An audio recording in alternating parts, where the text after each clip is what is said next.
Welcome to Solvetic, your channel to always learn technology easily. Below in the description, you will find useful links we used in this video.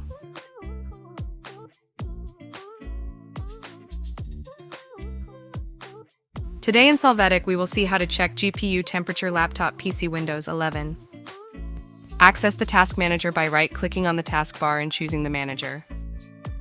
In the Task Manager, you are going to go to the section Performance. Here, click on the GPU and at the bottom you can see the temperature in real time. Hey, remember to subscribe Solvetic channel.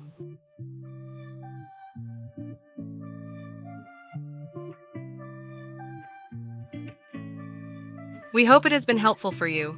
Here are links to watch more videos of your interest and subscribe to the Solvetic channel.